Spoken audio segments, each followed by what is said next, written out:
Well, good evening, everyone. Welcome to New Life Sanctuary Church for tonight's debate. Is God needed to understand the world? It's fantastic to see so many of you out here, so we want to give you a very warm welcome. A couple of housekeeping items just for good order's sake. There's the exit signs.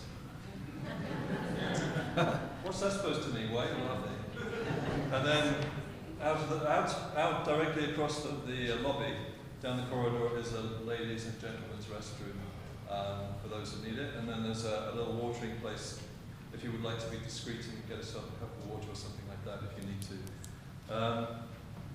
I think that's all I need to say about as far as that's concerned.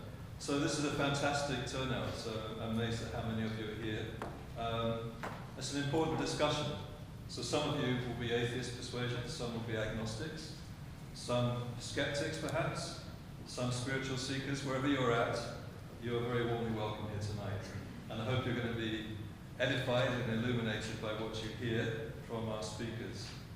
This debate came about through one of our members having a Kijiji advertisement, and he got engaged with our atheist friend, and correspondingly Darren and John hooked up and spoke at length several times, and it's resolved in this debate tonight.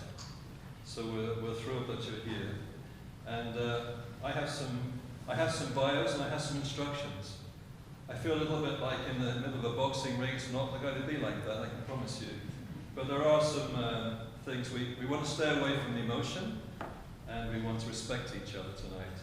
And I know that I don't really need to be telling these two gentlemen that, but sometimes we can get carried away in the audience. I've watched a few debates, and once or twice I've seen some people getting a little agitated in their seats. There is going to be time for you to write questions out, and your questions we will go through and will be heard later on. Now I'm going to take the privilege to read the two bios that were handed to me. Okay, so Darren wrote his own bio, and John wrote his. I had nothing to do with it. So, Darren, it's great to see you here. So Darren Kay is a prolific researcher, writer, and atheist. He was raised in a devout Catholic home, attended church regularly, and went to St. Emile and St. Paul's Collegiate with straight A's in religion. After realizing he couldn't justify certain actions of God or religion on a scientific, historic, or moral level, he was moved into the position of disbelief.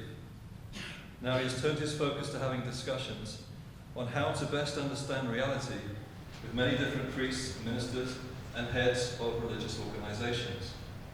He is currently writing a book exploring why people believe in such varying religions and contradictory worldviews, what the mechanism for their beliefs are, and if they are warranted.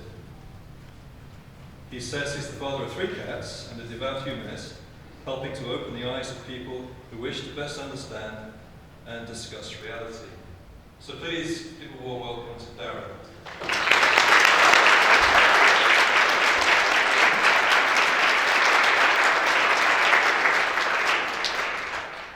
And in the blue corner, on my right, wearing a blue shirt, is John Feakes. John earned a Master of Religion degree from Columbia Evangelical Seminary with a special emphasis on philosophy of religion and divine revelation. Since the year 2000, he has been traveling and speaking on the rational defense for the Christian faith. Since 2007, he has served as adjunct professor of world religions, countercult studies, and apologetics at Miller College of the Bible, both in Saskatchewan and at their BC campuses. John is currently the lead pastor of New Life Sanctuary Church, that's this one here, in Winnipeg, where he resides with his wife, Lindy, and their 4 children, Alicia, Samuel, Madison, and Marcus. Please give John a warm welcome.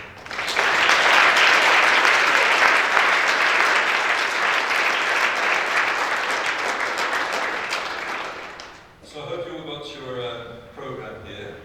Inside there should be a blank sheet of paper on which you could write some questions. And we're going to follow the order as strictly as possible. I've already been paid a few dollars to keep them, go out another minute or two, because some of the presentations just go over a little bit. So we're going to grant a little bit of grace there, but I'm told that correspondingly on rebuttals or cross-examinations, they're going to limit that back a little bit. So we're going to keep as strictly as possible to the timetable. And if you think I'm rude when I cut them off, I think a little bit too long, I apologize in advance, but we want to keep the format of the debate as strict as possible. So thank you very much. I hope you sit back and take in what's going to come your way this evening. When we finished the debate part and the questions, we're going to invite you to some sumptuous homemade pies up in our upper room. There's a whole range of apple and pumpkin and blueberry and coconut and all sorts of delicious pies and coffee. For those of you who are able to stay, we'd be glad for that. Oh, my name? Oh, I'm Martin. I think the name's on there somewhere. But thank you.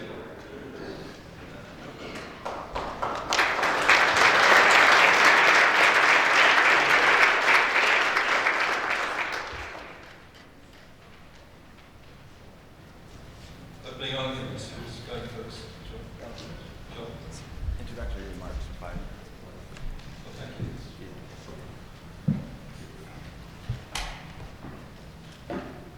Okay. Now,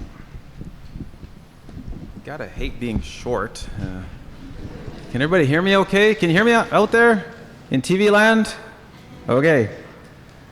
All right. Well, I've got 3 to 5 minutes for some introductory remarks. I'm going to use that time just to say thanks for coming out, guys. This is a really important discussion. We don't want to waste time while we're here, but God bless you for coming. And I really hope that we can have an enjoyable and helpful time together. And maybe it'll be even better afterwards when we get to eat some blueberry and apple and every other kind of pie that the ladies have been working so hard for us to enjoy. Is God needed to understand the world? That's the question here tonight. To begin with, let's agree that in order to truthfully say that we understand something, we must have sufficient knowledge of that thing. What constitutes sufficient knowledge? We can debate about that later. What's clear, however, is that understanding requires at least some knowledge. I think you grant that. And it is with respect to knowledge that the famous atheist philosopher Bertrand Russell began his work on the problems of philosophy with the following question, quote, "Is there any knowledge in the world which is so certain that no reasonable man could doubt it?" The question, which at first sight may not seem difficult, is really one of the most difficult that can be asked. When we have realized the obstacles in the way of a straightforward and confident answer, we shall be well launched on our study of philosophy, for philosophy is merely the attempt to answer such ultimate questions. And that's the end of his quote. You see, Russell, along with countless other philosophers throughout the ages, puzzled over the question of knowledge. On the one hand, it seems obvious that we know at least some things. In fact, you need to know something, and to even ask a question, you have to know something. As the philosopher Ludwig Wittgenstein once pointed out, the person who doubts literally everything isn't really doubting at all. He's not thinking at all. What he's doing is displaying utter madness. But on the other hand, even though knowledge must precede doubt, on the other hand, we are faced with the question of which beliefs we are to take as certain. Philosophers have pointed out over the years that most of what we claim as knowledge, even our most cherished and commonsensical beliefs, are not nearly as well established as we might think. The question of what constitutes a proper starting point in our thinking, an appropriate foundation for knowledge, upon which reasoning can proceed, continues to loom large in the discipline of philosophy. The problem, as I and many others see it, is that in order to know anything at all, certain preconditions of knowledge must necessarily exist. These include, first, objective standards. There simply must be an objectively right way to interpret and connect our experiences. 2, there must be authoritative revelation. Some competent authority must inform us and tell us what those standards are. And 3, our minds and our senses must be generally reliable. We must be creatures capable of learning about the world, and we must be capable of having justified true beliefs. My contention here tonight is that only the God of the Bible can guarantee that these preconditions of knowledge and others that these entail actually exist. In short, I'm here to argue that if God did not exist, the preconditions for knowledge would not exist. Without God, there would be no objective standards of right reason.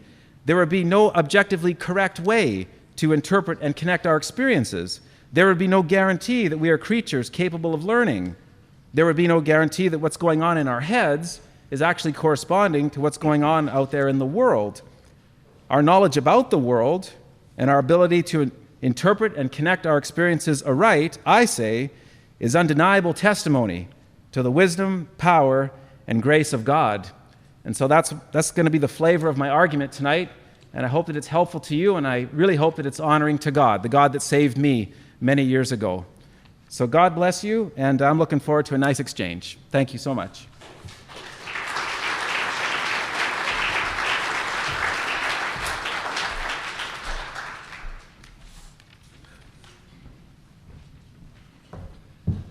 All right, how are you guys doing? Oh, come on, two of you guys.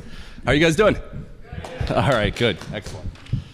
All right, well, my name is Darren K. I appreciate all of you guys coming out tonight. I just wanted to kind of get a starting point of reference here. I kind of have an idea, but I wanted to get a better idea. Can I just get a show of hands? Who believes in a personal God? Can I just kind of get a, wow, okay. Praise the Lord. I think we just ran out of time. I apologize, guys. Don't worry, we'll get you out of here by midnight, I promise. First off, I just wanted to thank John and Lindy and Martin for hosting this debate, having me here today. I appreciate them. I just wanted to give them a quick round of applause for putting this all together and the pies and everything.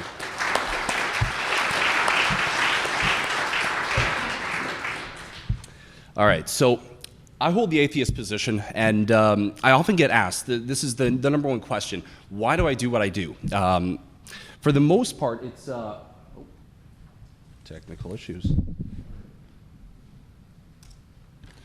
For the most part, what I'm finding is that I don't get paid to do this. There's no monetary value for me. There's no fame. There's no fortune. There's nothing in it for me. So why am I doing this? Why am I having these types of discussions? Why do I enjoy them?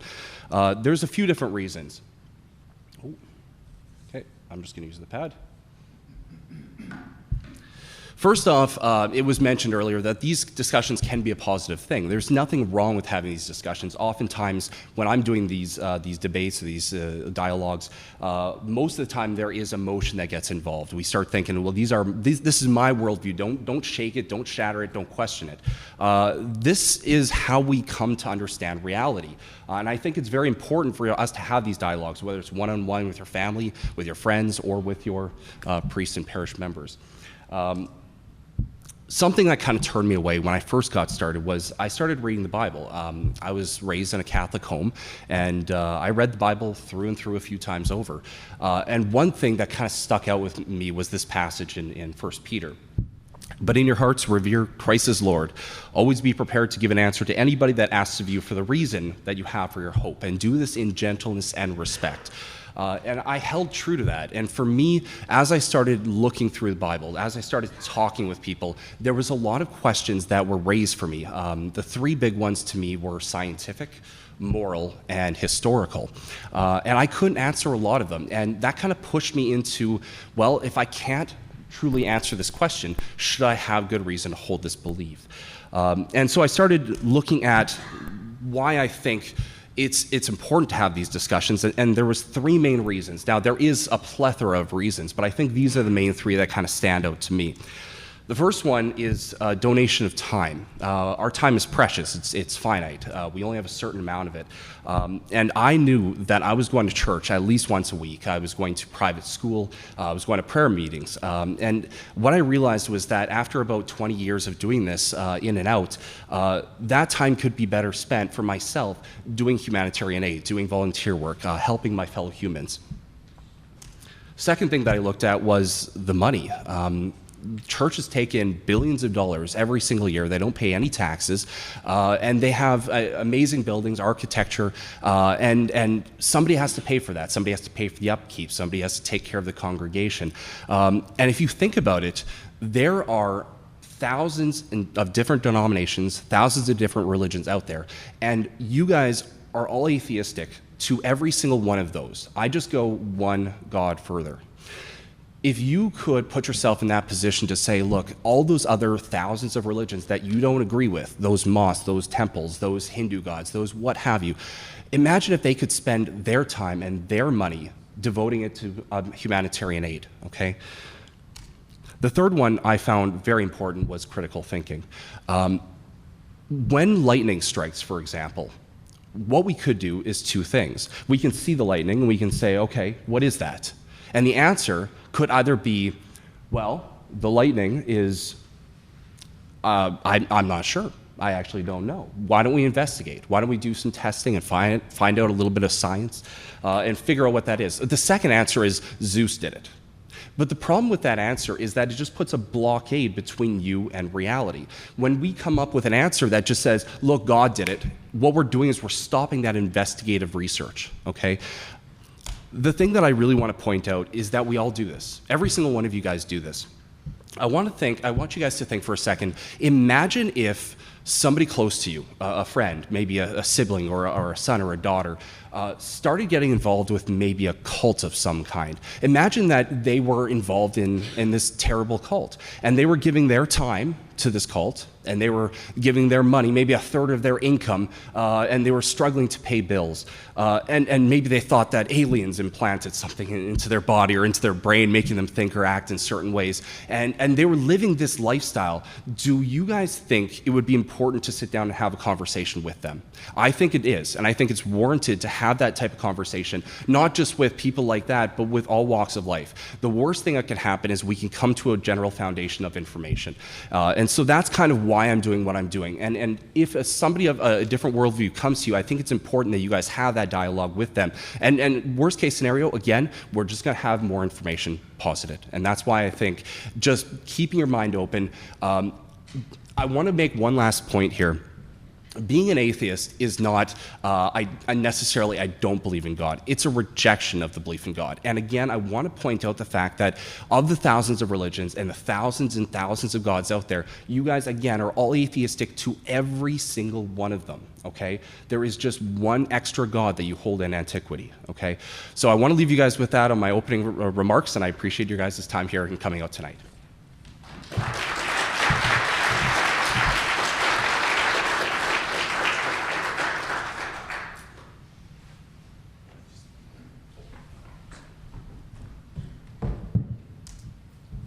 Thanks for your opening remarks, gentlemen. And now you have 15 minutes each for opening arguments.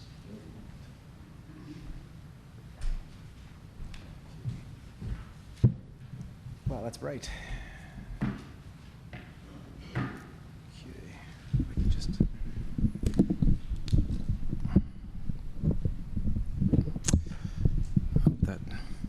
Okay. Okay, thanks so much there, Darren. The question before us, once again, is whether or not we need God in order to acquire knowledge about the world. But before we explore this important question, we need to understand the central role that worldviews play in the discussion. Now, what is a worldview? A worldview may be defined as a network of presuppositions or assumptions that are not tested by natural science, in terms of which all your experience is interrelated and interpreted. Everybody has a conceptual scheme such as a worldview. You interpret everything you come into contact with, and you connect your experiences in accordance with your worldview. But please notice that the beliefs which comprise the center of your worldview are of a very special variety. Whereas other beliefs may be justified by appealing to that which is more certain, the beliefs at the center of your worldview reflect your ultimate faith commitments. That is to say, these beliefs form not only a lens through which experiences are interpreted, but also the foundation upon which further knowledge may be built. The Christian takes on faith, unashamedly, that the triune God of the Bible exists as the greatest conceivable being, the being who exemplifies all great-making properties infinitely and in all imaginable sets of circumstances. In short, the very definition of God entails his necessary existence. God cannot not exist. He is eternal, all-knowing, all-powerful, everywhere present, and morally perfect. The Bible tells us clearly that God not only doesn't lie, he cannot lie. His word, the Bible, must be, in the very nature of the case, that which is most certain. All this the Christian takes on faith, of course. But you see, the atheist has faith commitments too. Where the Christian takes on faith that mind came before matter, the atheist takes on faith that matter existed before mind. In fact, all minds are reducible to matter on the atheistic worldview. As atheist science writer Richard Lewontin once said, and I'm quoting now, "It is not that the methods and institutions of science somehow compel us to accept material explanation of the phenomenal world, but on the contrary, we are forced to by our a priori adherence to material causes to create an apparatus of investigation and a set of concepts that produce material explanations, no matter how counterintuitive, no matter how mystifying to the uninitiated. Moreover, materialism is an absolute, for we cannot allow a divine foot in the door." These people have decided right off the bat, before they've done any investigation, God is not going to be allowed into their pool of explanatory options. And of course, they're free to do that. In fact, I was looking at Darren's bio. In the beginning, he said he was raised in a devout Catholic home. Now he's a devout humanist. Religious terminology being used there. If you go to Merriam-Webster's dictionary, look up the word devout, the very first definition is committed or devoted to religion. He's a secular humanist, and secular humanism was declared to be a world religion in 1961 by the Supreme Court of the U.S. And is religion harmful? Yes, it can be. And in fact, any religion that applauds the destruction of unborn babies, I think, is very harmful. But the atheist, you see, walks by faith. He certainly does. So how then do advocates of these two faith commitments, how can we reason together? How can we decide which worldview is telling us the truth? Well, in terms of the Christian worldview, knowledge acquisition is only possible because God has provided its necessary and sufficient conditions. And so I now turn to 6 preconditions of intelligibility that need to be accounted for, need to be explained. First, identity over time. The Bible teaches that God created the world with a plan and a purpose. Intentionality is back of everything. Everything that exists, ever did, or ever will is ordained of God and known by God. And He gives all things their identity as they relate to His plan. And this explains why objects in the created order retain their identities despite whatever changes they experience. Now, if Darren's atheistic materialism were true, then nothing could exist for more than a moment. But since things do retain their identities for more than a moment, and identities persist despite physical change, it follows that Darren's worldview is false. Secondly, classes. The Bible says that God has organized His creatures into objectively established classes of beings. 2 cats, for instance, they're not identical, they're individuals, but nevertheless, they are members of an objectively established class of beings called cats. Darren has 3 cats at home. They're not rabbits or turtles, they're cats. They're 3 individual cats belong in a class called cats. In this way, oneness and individuality pervade the created order. And this is a reflection of the triune God of the Bible, in whose nature oneness and individuality find their ultimacy. If classes were not objectively established in this way, but based solely on human convention, then there would be no actual class of propositions called true, and no actual class of propositions called false. And if this were the case, we could, with equal validity, either affirm or deny any proposition without violating any logical law. Obviously, it would be impossible to know anything in a world like that. Now, friends, the fact is, classes do exist and they cry out for explanation. Classes are abstract entities, entities which are causally effete. That is to say, classes cannot do anything, and they can't cause anything. Understanding how we can be aware of such entities is one of the challenges of modern philosophy. As the University of Cambridge's Alexander D. Oliver has written, quote, "Abstract entities conceived of as having no causal powers are thought problematic for epistemological reasons. How can we refer to or know anything about entities with which we have no causal commerce?" End quote. Classes are conceptual in nature, which entails their being generated by a mind. But since we are obligated to recognize their existence and order our thinking accordingly, the mind that generates classes must be qualitatively greater than our own. God is the best and in fact the only explanation, not only for the existence of objectively established classes of things, but for our knowledge of them. Thirdly, the existence and applicability of mathematics. Professor Stuart Shapiro of Ohio State University writes, quote, "There are philosophical problems concerning the ontological status of various numbers. Do they exist? Are they mental, etc.? And there are epistemological problems concerning how we know anything about numbers." End quote. Albert Einstein framed the question well. He asked, quote, "How can it be that mathematics, being after all the product of human thought, independent of experience, is so admirably adapted to the objects of reality?" End quote. The bottom line is that philosophers cannot explain what numbers in math are, or how or why they apply so meaningfully to a changing physical world. Once again, the Christian God provides the answer. According to the Bible, God created the universe from nothing in accordance with a mathematical plan. This explains why numbers in mathematics, the laws that govern the treatment of numbers, which are universal, unchanging, and conceptual in nature, apply meaningfully to our changing physical universe. God alone can explain why the changing physical world can be idealized mathematically. Fourthly, a general uniformity to natural process. The Bible is clear that the world is not a chaos, but a cosmos. It's a created order. God guarantees that natural processes will continue to unfold in a generally uniform way. The relative movements of the sun, moon, stars, the precession of the seasons, and the uniformity of the patterns of weather, for example. These will faithfully continue as we have observed. God's promise of uniformity provides us with the needed rational foundation for inductive reasoning, the notion that observed cases are reliable guides to future or unobserved cases. Without God's guarantee of uniformity, there simply is no rational justification for drawing general conclusions from specific instances. In other words, if God did not exist, science itself would be without a rational justification, and its success-generating quality would be inexplicable. Fifthly, generally reliable rational faculties. On the atheist view, our rational and cognitive faculties were not intelligently designed for any purpose. Rather, they simply evolved into being in accordance with the laws of physics and chemistry. But this leaves the atheist without any good reason to trust the deliverances of his mind. As Charles Darwin once confessed, quote, "With me, the horrid doubt always arises whether the convictions of man's mind, which has been developed from the mind of the lower animals, are of any value or at all trustworthy. Would anyone trust the convictions of a monkey's mind, if there are any convictions in such a mind?" End quote. Darwin's concern was well-founded.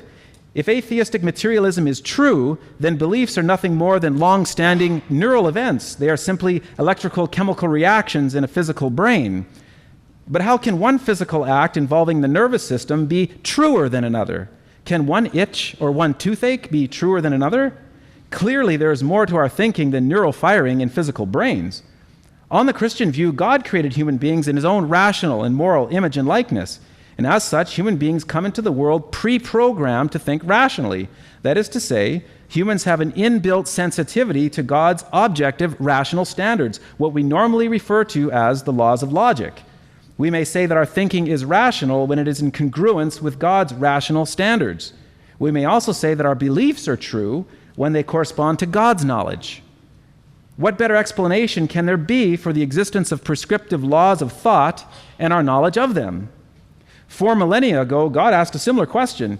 He asked, quote, "Who has put wisdom in the inward parts and given understanding to the mind?" Job 38:36. Sixthly, generally reliable senses. The psalmist's charge to the people is instructive. He writes, "Understand, ye brutish among the people, and ye fools, when will ye be wise? He that planted the ear, shall he not hear? He that formed the eye, shall he not see? And he that chasteneth the heathen, does he not correct? He that teaches man knowledge, shall he not know?" Psalm 94, 8-10. On the Christian view, our rational and cognitive faculties, that is to say, our minds and our senses, were God-given. They were designed for the express purpose of our recognizing, apprehending, appreciating, and communicating truth. If we take God at his word, he gives us a reason to trust the conclusions we draw from our rational inquiries. But on the other hand, what good reason can the atheist have for supposing that his senses are legitimate and reliable avenues to truth? Now, before dismissing the Christian account of knowledge out of hand, non-Christians ought to consider carefully the words of Princeton philosopher Harry Gordon Frankfurt. Frankfurt noted that, quote, "The claim that a basis for doubt is inconceivable is justified whenever a denial of the claim would violate the conditions or presuppositions for rational inquiry. Since inquiry is fundamentally an attempt to discriminate between what is to be accepted and what is to be rejected, nothing can rationally be conceived which involves denying the necessity for making these discriminations or undermining the possibility of making them," end quote. Denying Christian theism is inconceivable just because such a denial actually violates the preconditions or presuppositions of rational inquiry itself. On Christian theism, God's holy and unchanging character form the standard, the foundation for rational thought and inquiry. His infallible word is the standard according to which we are to judge which human opinions are to be accepted and which are to be rejected. Hence, Christian theism not only provides the foundation upon which rational discrimination can occur, but affirms the necessity of making such discriminations in the first place. To be an atheist, one must deny Christian theism, which is rationally inconceivable. Thus, the irrefutable proof for God's existence is that without him, one cannot prove anything. After all, it is God who provides objective and proper procedures of investigation and standards of demonstration. Now, consider just for a moment the apparent irrationality of the atheist position. He typically asserts that all reality is comprised of space, matter, and energy, but this is problematic because to draw the limits around anything means that you can transcend those very limits, and he hasn't done that. And so his totality claim is unaffirmable and without argumentative force. Secondly, given an atheistic view of the world, all we really have is our experiences with no rules prescribing how we ought to tie them together. In such a world, any connections we make between our experiences would be equally valid, and yet he wants to say that atheism is more rational than theism. That makes no sense to me. Thirdly, denying that physical reality was created by God, the atheist must believe that the world either popped into being uncaused out of nothing for no reason, or that it has been here throughout all eternity. And in either case, friends, chance becomes ultimate. Literally anything could happen at any time and for any or no reason, and obviously you couldn't know anything in a world like that. And yet, nevertheless, the atheist applies principles contrary to randomness in order to understand the world. On the one hand, he affirms that the world is random, accidental, and meaningless, and on the other hand, he thinks it's proper to engage in inductive reasoning, which requires the supposition that natural processes must unfold with law-like regularity. In terms of his own metaphysical commitments, the atheist simply cannot give a reasonable account of identity over time, objectively established classes of things, the validity of induction, the existence and applicability of the laws of math and logic, nor can he give us a reason to believe that our rational and cognitive faculties are generally reliable. He acts as though the universe is intelligible, even though he says it's meaningless. He acts as though things have persistent identities, even though his materialism makes that impossible. He says the world can be idealized mathematically, but he has no way of describing what numbers in math are, or accounting for the rules that govern their treatment. He says that there are objective and prescriptive standards of thought, rules governing how we ought to reason, even though he insists that everything happens the way it has to happen in accordance with the laws of physics and chemistry. I think he's acting in this contradictory and troubling way because deep down he does believe in God. It is this unspoken belief in God that accounts for the atheist's commitment to the pursuit of knowledge, and it's God's actual existence that accounts for why that pursuit is fruitful. So unless and until Darren can explain to us how molecules in motion in a chance universe can possibly provide the preconditions of intelligibility, I think it's safe to conclude that God indeed is needed to understand the world. Thank you so much.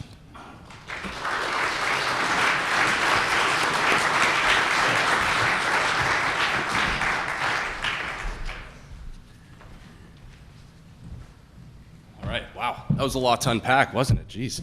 All right. Perfect. Well, I appreciate that. That was a very interesting intro.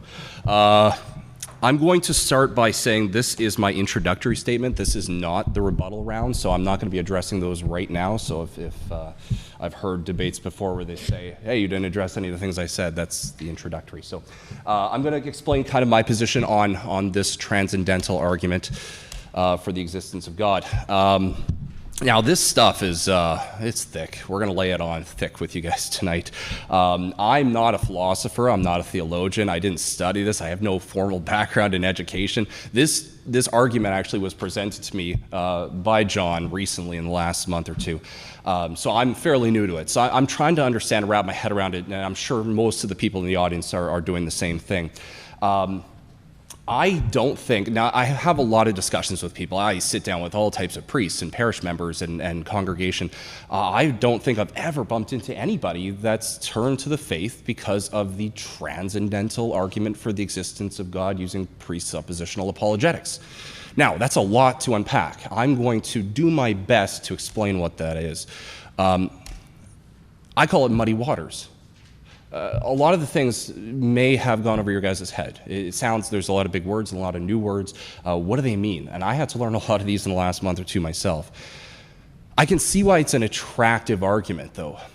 The way that you can formulate a question can be done in about 30 seconds. The answer takes a lifetime of philosophy and theology, and then a really detailed explanation of the facts. So it's easy to stump somebody. So if, let's say you were a theist and you believed in God, and you walked up to an atheist that just says, look, I don't see enough evidence for this position to be held, and you ask them this question. Using presuppositional apologetics under the transcendental argument based on inductive reasoning, would you infer an objective as opposed to subjective standard to inscribe an account for the universal logical absolutes? I'd like to know your guys' answer to that. I can see why that would stump most people. Fair enough. Now, it's a lot to unpack. This is essentially the argument. There's a bunch of little side arguments that we're going to kind of get to here today. But I don't want you guys to feel overwhelmed. My job is to clear those waters. I want it to make sense, so at least when I kind of do a rebuttal round, most of the terms will kind of flow. Okay. So in a nutshell, why do we all agree on certain laws? Why do I and John and you guys and a Scientologist and a Mormon, why do we all agree on certain laws? Okay, let's have a look at some of these laws. The main three that John kind of talked about was the laws of logic, okay, the laws of science, and the laws of morality. Now, John and I have agreed that there is not enough time today to kind of delve into all of these. We're going to leave the morality one for its own debate, and hopefully we can have an exchange again over the next month or two and possibly get into that, because that's warranting its own time. Today we're going to kind of talk more about just the laws of logic, the laws of science, and induction. Okay. So this transcendental argument, known as TAG, argues that God knows these laws. Okay, he's up there, he's outside of space and time, he knows them, and he assures us through divine revelation through the Bible that it is true. Okay? So without a God, Darren, how do you account? How do you account for us agreeing on all of these things? Well, first off, what are these things? Okay, let's get into that. So we have the laws of logic. Okay, everything is what it is. I have a phone is a phone. There is no other state of being, it's only a phone, okay? Everything isn't what it isn't. That's called, the first one is the law of identity. The second one is the law of non-contradiction, which is everything isn't what it isn't. A phone is either a phone or it isn't a phone. Those are the only two logical options. The third one is nothing is neither or both. The law of non-contradiction, law of excluded middle is the last one. So everything is either a phone or not a phone. Those are literally the only two options that anything can be. So why do we agree on this? How do I account for this? Laws of logic are possible in every single possible universe. Think about it. In a universe without a mind, these laws would apply. A phone, in a universe where it was just a phone floating around in space, it would still either be a phone or not a phone, okay? And without a universe with God, if we were to take that worldview for a second, again, a phone would still either be a phone or not a phone. And because of this, they're known as what's called a tautology. Don't worry about the lingo, guys. It's essentially necessary. That's all it could be. And John has agreed on this. We have had dialogues. He does agree that those are the only a couple states of being, is that it is what it is and it isn't what it isn't.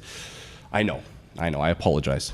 All right, so when he asked me the question, why do we agree on these things? It's important to understand when we can use the word why in a question. I think that's the key to this whole argument. If I was to ask John, why were you born a boy? That's a logical question. Why? Because there is another state of being. He could have been born a girl. And we can explore that, and if I asked him, why were you born a boy? He might say, well, we can look at genetics, we can kind of unpack that a little bit and see how that works. But if I was to ask John, why were you not born your father?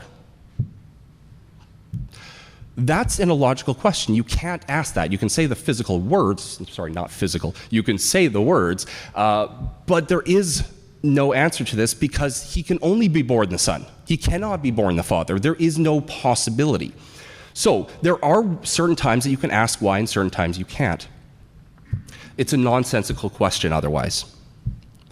So when he asks me, Why do we universally agree on these laws of logic, Darren? A phone is a phone, and a phone is either a phone or not a phone.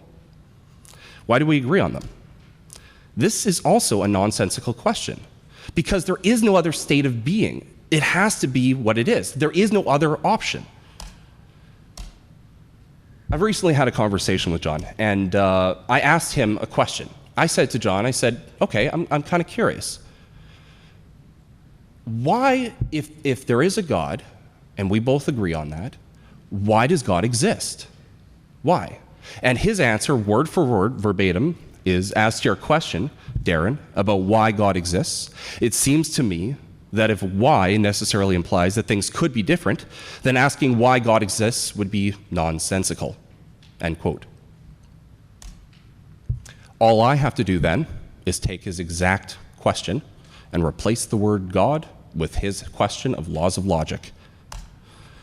John, as to your question about why we agree on the laws of logic, it seems to me that if we ask why necessarily implies that things could be different, then asking why we agree on the laws of logic would be nonsensical.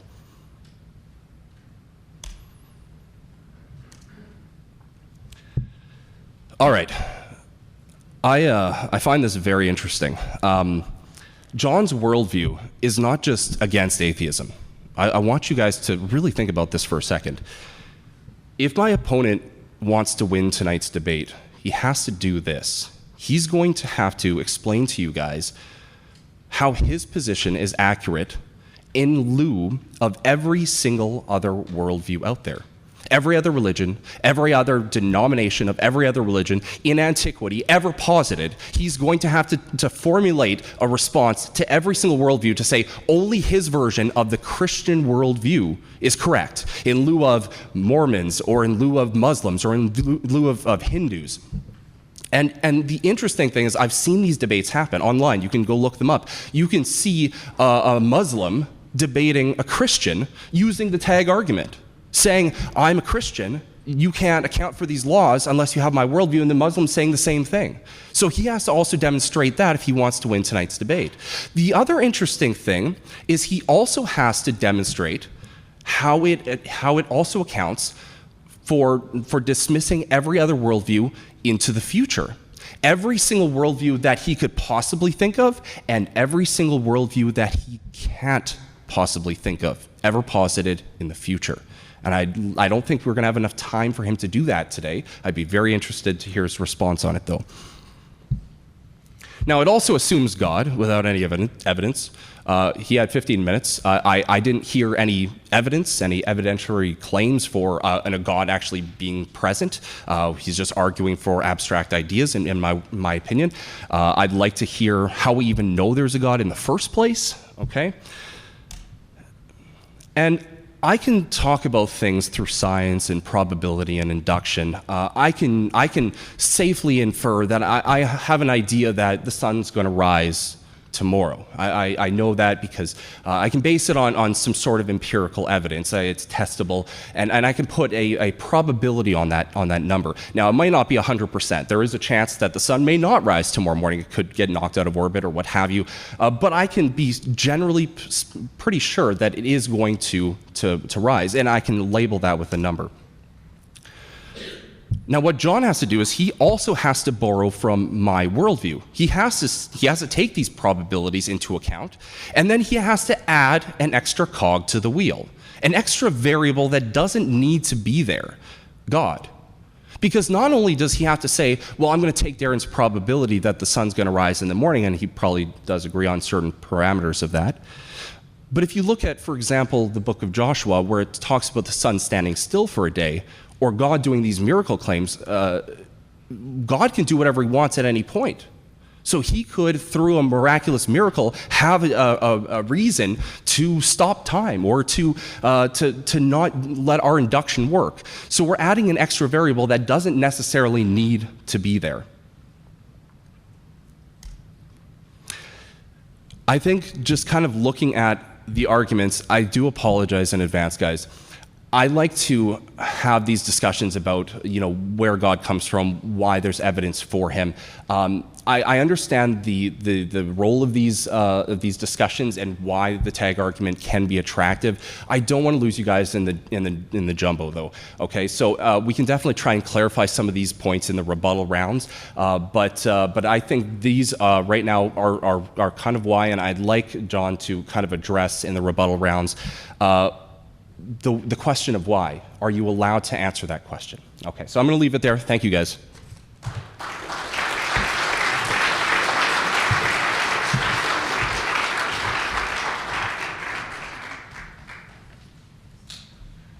Thanks, John and Darren, for your opening arguments. Now it's your opportunity, first John and then Darren, for rebuttals.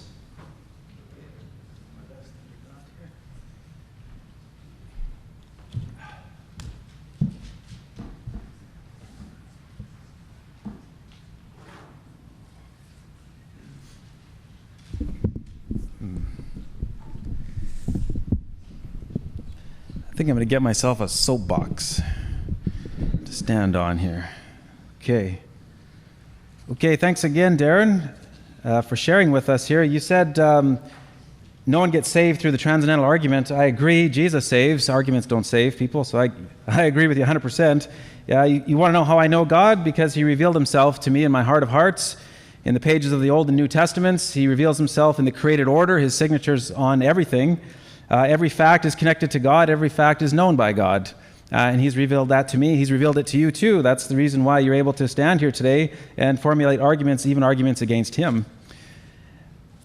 I want you to think about something here tonight, friends. I think I can cut through a lot of this. Everything you just heard from my opponent reflects his beliefs. He believes a whole bunch of things, and so do I, so do you. But on the atheist view, beliefs would reduce to some sort of long-standing neural events. There would be ultimately nothing more than material, electrical, chemical processes. And this is problematic, I think, for the atheist like Darren, because first of all, beliefs have propositional content. And content is not a material entity. It can exist in multiple spatial locations at the same time, simultaneously. It can be expressed on different media. How is it that his brain is generating content? I don't understand that. Secondly, beliefs have positive or negative truth values to them. A belief can be true or false, but how can one brain state be truer than another brain state? Again, can one toothache be truer than another? It seems to be absurd. Thirdly, beliefs entail object-directed thought or intentional states of consciousness. You have a belief about something. You are intentionally thinking about something or believing something. But intentionality speaks of self-determination, volition, and free will. How can this be in a universe where everything is reducible to the laws of physics and chemistry? Everything happens the way it has to happen. How can you even have volition in a universe like that? Fourthly, beliefs have aboutness or ofness to them. I'm thinking about my opponent right now. I have thoughts that are true of him. But physical objects don't stand in such relations with each other, so it follows, to me, that beliefs are more than simply physical brain states. If I could just remind us about how we know things, philosophers have been struggling for centuries to understand how it is we know things. You have the rationalist on the one hand who says you know things through the use of right reason, just reason. They say that knowledge through the senses is suspect. You can all think of optical illusions and other distorting conditions, but the rationalist says that the axioms of math and geometry and logic, for instance, these are kinds of first principles of knowledge. They're self-evident truths apprehended by the mind. And Darren kind of sounds like a rationalist here today, but the problem with rationalism is that it fails to bring us into contact with the actual world. You can know rationally that a triangle has 3 sides, or that 2 and 2 is 4, or that married bachelors are impossible, but how in the world does that get you in contact with the world external to yourself? A second problem with rationalism is that some of the most brilliant, well-credentialed, articulate rationalists that have ever come down in history have come to very different conclusions about what the world is, how it works. Spinoza was a monist. He thought the universe was just one thing, one being. And René Descartes, he was a dualist. He thought the universe was actually two things, material and mind. And then, of course, Leibniz, he was an atomist. He thought the universe came down to innumerable particular things. So here you have three rationalists using the laws of logic, and they come away with very different, irreconcilable views of the universe. Obviously, the laws of logic, therefore, are not based upon physical reality. The laws of logic are not generated because Darren has a phone that's a phone, I can assure you. And so, understanding this limitation to rationalism, you have those in the empiricist camp. They say we must do more than sit around thinking. We need to actually get out in the world and experience the world. And for them, all knowledge comes through the five senses. Now, of course, the problem is sense experience doesn't tell you anything. You have to be informed. You have to have some knowledge of what to do with your sense experiences. And we want to ask, where does this knowledge come from? How do you know what to do with your sense experiences? Where did the knowledge come from? Philosophers today have reached something of a general consensus regarding the inadequacy of either approach. John Chaffee of the City University of New York writes, "It is an incontrovertible fact that the world of objects exists, and we can discover cause and effect relationships, things are related in law-like ways, and we can develop knowledge about the world that is compelling and verifiable. Yet rationalism and empiricism both run into dead ends, being forced to conclude that these incontrovertible facts of experience are uncertain and ungrounded." And that's the point I was trying to make here tonight. No avenue to truth that the atheist uses is guaranteed to be an arbiter of truth. And why is he using rationalism and empiricism in the first place? Why doesn't he just go ahead and become a mystic? Get in contact, use meditation, get in contact with ultimate reality, direct merger. Why doesn't he do that? He has just decided that that is not a proper avenue to truth, and yet lots of Buddhists, Hindus, and Taoists and New Agers would disagree with him. More importantly, why doesn't he just trust the Christian God? Why not? God makes sense out of rational inquiry. God makes sense out of empirical investigation. God makes sense out of our spiritual insights and our awareness of the divine. In fact, I'm quoting now from Justin Barrett, Thrive Professor of Developmental Science and the Director of the Thrive Center of Human Development. He says, "Our naturally developing, untutored conceptual equipment leads us to find the existence of at least one God intuitively attractive, even absent any argumentation. Research by Emily Burnett and others shows that the idea of a being that lives forever appears to be acquired earlier by children than the idea that humans will eventually die." In his article featured on the Science 2.0 website entitled "Scientists Discover That Atheists Might Not Exist," Nuri Vatachi writes this, quote, "Atheism is psychologically impossible because of the way humans think," says Graham Lawton, an avowed atheist himself, writing in the New Scientist magazine. They point to studies showing, for example, that even people who claim to be committed atheists tacitly hold to religious beliefs such as the existence of an immortal soul. This shouldn't come as a surprise since we are born believers, not atheists, scientists say. And I can give you many, many quotes to that effect. He talked about the fact that there's so much disagreement. I think he said universal agreement on logic. He's not studied logic. There's enormous disagreement among philosophers with respect to logic. There's deontic logic, which attempts to make sense out of propositions such as it is obligatory that, and it is permitted that, and it is forbidden that. Deontic logic has to do with duty, ought.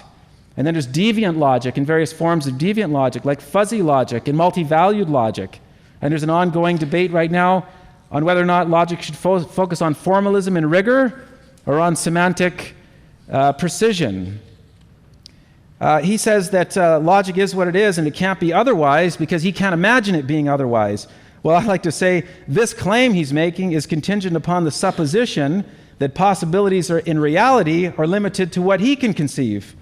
But why should his power to conceive be determinative in this way? Isaac Newton formalized laws of motion that seem to characterize the physical world, and any suggestion that these laws didn't characterize all physical action would have appeared inconceivable to him, and yet with the advent of quantum physics, that's exactly what happened. And thirdly, the atheist account of the cosmos, on his account of the cosmos, physical reality is comprised of this mysterious mass energy, the nature of which remains hidden in impenetrable mystery. That's everything. including my atheist friend over here. Now, I'd like to ask him, how likely is it that this mysterious mass energy, impersonal forces with no intentionality, gave him the power to conceive anything? And that these mysterious forces are able to make our conceptions map onto reality, or saw fit to make our conceptions accurate and reliable guides to what may or may not be the case in the world external to ourselves. Remember, we're made up of this stuff. In his opening statement there, he was talking about science and induction. He was talking about probabilities. I'd like to ask him, can he give me a non-circular justification for using induction? Remember induction? Observed cases are reliable guides to future or unobserved cases. Now, the Christian can give you a reason for using induction. God said, I guarantee a general uniformity to natural process. Go ahead and make plans for tomorrow, it's okay. Jesus said that. Luke chapter 12 and many other places. Now, in a random chance, accidental universe, what justification can the atheist give for using induction? He says that I have to refute every other competing faith system out there? No, I don't. On my worldview, it's not Christianity is A, and I need to refute B, and then I have to refute C, and then I got to refute D. That's not how I see it. I'm representing Christianity, A, and I'm refuting non-A. And all non-Christian worldviews are just instantiations of the non-Christian worldview. Give me a worldview that can account for what we're doing, the 6 preconditions of intelligibility that I gave here today, and then we're talking. Where is this worldview that we're supposed to be aware of here? If I could just talk for a second here about Aristotle's 3 laws of logic, you need to know these laws of logic are not universally agreed upon anyways. The law of identity says that A is A, or a thing is identical to itself. I'd just like to say that Darren's assertion that an item would be what it is in a universe without a mind is just presupposing atheism. I don't grant that. I don't think there is a state of affairs without God's mind. So he's got to do more than just come here and presuppose atheism. You didn't come in here just presupposing atheism. I hope that's not the default setting. No, things have identities because they're identified. You look up standard reference works on this. Something is identical, and it is made identical to itself when it's identified. Now, identifying, friends, is the function of a mind. So if things have identities in all states of affairs, then guess what? There's a mind there that's identifying these things. And we can all conceive of a world in which no dependent minds exist, but guess what? That world still has an identity. You know what that means? That means there's a non-contingent or non-dependent mind in that world, and that's God. God is the only non-dependent mind. When he says that a thing is what it is, I think that's what you're saying, Darren, right? A thing is what it is? Okay. First of all, he's thinking about things and an intentional state of consciousness unaccounted for on the atheist worldview. But second of all, what does he mean by a thing? I'd like to know, what do you mean by a thing? A thing is normally thought of as an entity which bears certain properties such that it is distinguishable from other things. Now, the problem is, on the atheist's view, all reality comes down to energy. All that exists, stars, planets, oceans, plants, animals, people, all come down to energy. Even the thoughts you think and the space you occupy, it's all energy, and it's all shrouded in mystery. On this view, therefore, oneness is ultimate, and all distinctions we want to draw are merely conventional, or if not illusory. They don't actually correspond to reality, these distinctions we want to make. This means that there are no distinct properties because there are no property-bearing things, you see. This means that energy is a meaningless term. It's just an utterance that doesn't correspond to any existing thing. There are no existing things. And if you think I'm kidding about this, atheists themselves have talked like this. Listen to Peter Atkins, a PhD chemist from the University of Leicester, whose interests include the application of quantum mechanics to mechanical problems, chemical problems, and theoretical aspects of magnetic resonance. This is what he said. Quote, "There is no energy in the universe. Nothing did indeed come from nothing. Science shows that the universe is a big confidence trick. There is truly nothing here. If God had to do anything, he did not have to make anything." End quote. Now, friends, if this is the case, then the atheist cannot possibly know that a thing is what it is because there are no existing things. And this exploration of atheist logic and metaphysics reveals clearly to me how utterly insane the whole enterprise is. The Christian explanation is much better, I think.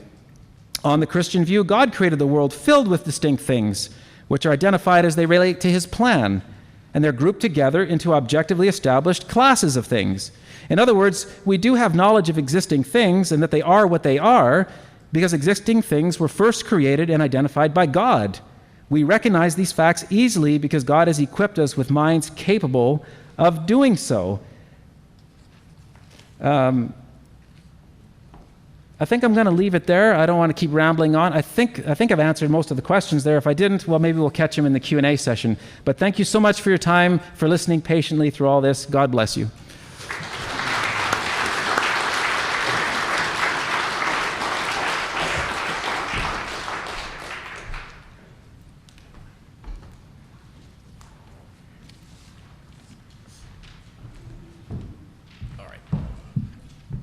Okay, again, that was a lot. We're going to try our best to unpack that in the limited time that we have here today. Okay, so I'm going to kind of address some of the stuff that was said in the first arguments as well as the counter arguments just now. I'm going to try and get to everything if I can. I know that's going to be impossible, but I will do my best. All right, let's have an understanding of belief and knowledge first. Let's get a basic foundation here. I have a pen. It's purple, but we'll call it blue for sake of argument. I believe that the pen, it actually does write blue. I think. Nope, it's black, but we'll say it's blue. I believe that the pen is blue, okay? We'll go with that for now. Local knowledge. I know that the pen is blue. Well, how do you know that? Okay, and we can have this argument going back and forth. What if we're in the Matrix? What if we're a brain in a vat? What if you're just experiencing something, you're not even holding a pen? In a universal knowledge, I can't truly know anything, and neither can anybody else, okay? But the interesting thing is that we have so many worldviews out there. What if there's leprechauns? And what if these leprechauns are playing magic tricks to understand our reality and change things and manipulate things? People have the craziest beliefs out there. Now, anything that is asserted without evidence can be dismissed, therefore fairly, without evidence as well. I know where I am in my reality, in my local knowledge, and that's all I have. And that's fair for me to assume that, at least for now, until the evidence comes forth, and then I can posit a response. One of the first things that John had mentioned in his opening statement was that God can't lie. It says in the Bible, God cannot tell a lie.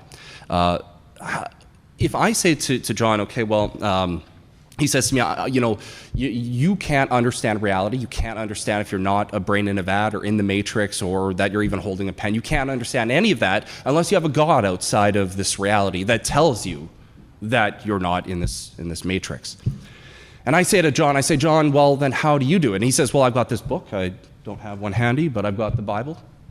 He's got one there. There you go. Perfect. Can I borrow that? Sure, yeah. Awesome. All right. So I've got this book, The Infallible Word of God. And in the book, it tells me that I can truly know certain things because God can see everything and tells us that we're not believing these lies.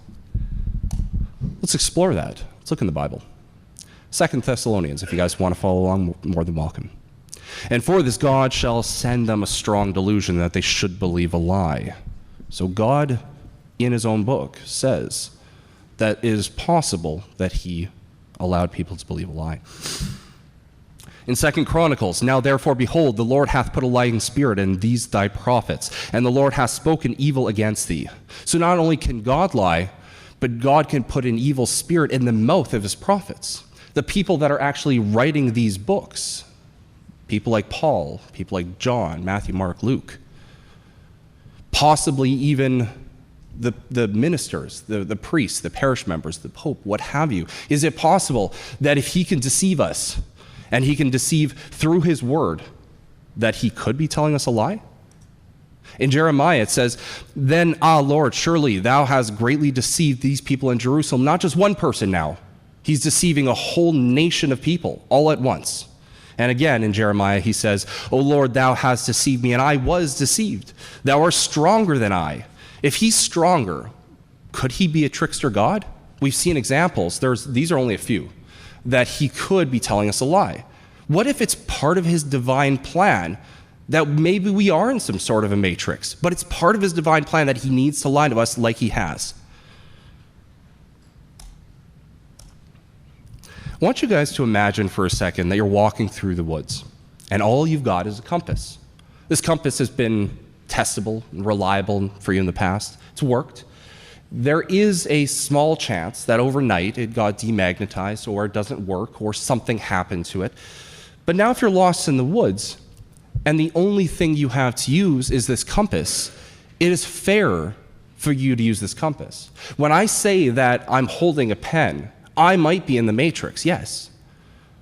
But if it's the only thing that I have and it's proven, reliable, demonstrable results, it's fair for me to use that induction in the future. But what John's saying, okay, well, now imagine that you're in a woods and that there's a stranger that runs up to you and grabs that compass away. His name's God. And God is now looking at that compass and telling you how to get out. The problem is that the compass still could be broken. You still have that initial first problem that I said. There is still that same probability that the compass is broken, but now you've added an extra cog to the wheel that doesn't need to be there. What if this stranger is lying or deceiving us like we just looked at? What if this stranger doesn't understand the compass himself? Maybe God is in the matrix with us or in his own matrix. What if we don't understand the words, the context, the meanings? What if this stranger speaks Spanish and we don't speak it? Are we going to get that reliable information? Occam's razor says all we need to do is trim the fat. Why not just take that compass yourself and use it? Why add an extra variable that doesn't need to be there? Here's an interesting idea. Even assuming that there is a God, okay, we still haven't seen any evidence per se for the existence of the God yet. Okay, we've talked about logic and reasoning and what have you. How do we even know there is a God? Okay. Secondly, that it's the Christian God. Now, John did mention a few things. He did mention that well, it's not. How did he put it? He said it's not A, and I have to justify all of B and everything else. Or attacking, sorry, he says his position is A, and he's attacking everything that's non-A, okay? So that's being an atheist and what have you. But so is a Muslim. A Muslim is also doing the same argument. He's also saying, well, I'm arguing for A, my Muslim belief, and I'm also arguing for non-A for all these other beliefs. And so is a Hindu, and so is a Mormon, and so is all these other ones, okay? So let's kind of unpack that a little bit as we go forward here. Let's just assume that there is a God again, and let's assume that he is the Christian God, and not just the Christian God. He's John's version of the Christian God. He is all-knowing. He's not inside some matrix. We're going to give him that as well. And we're going to say he is truthful. He's not going to lie, even though we have plenty of examples of him lying. He still has to get John or anybody else the information. And John was the one that told you guys that we are fallible human beings. I'm a fallible human being, yes, but so is he. We all are getting this information. And here's the thing. Let's say that we have clean water. We'll call it clean information from God or clean water, okay? The problem is that if it's coming through one or more dirty filters, you're still going to have dirty water at the end of the day. Let's have a look at what these dirty filters could be. What if you have two people? The first person has a dream, a hallucination, a what have you, and sees a vision of an angel and says, these are the words of God. I want you to put these in the Bible. Person B, the next night, also has a vision, a hallucination of an angel saying, these are the words that needs to be put in the Bible. And maybe they're contradictory. How do we decide which one is true? Let's imagine that one of them, for sake of argument, was true, and one of them was just a hallucination and didn't actually happen. How do we make that determination? Which one's going to go into the book? Which one are we going to believe? It has to come through a fallible human being. Somebody that's inside of this has to decide that one's true and that one's incorrect.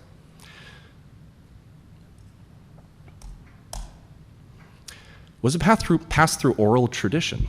Like the game Telephone. You guys may have played that in elementary school. I see some kids here. Most of this stuff, I hope you guys can comprehend some of these ideas.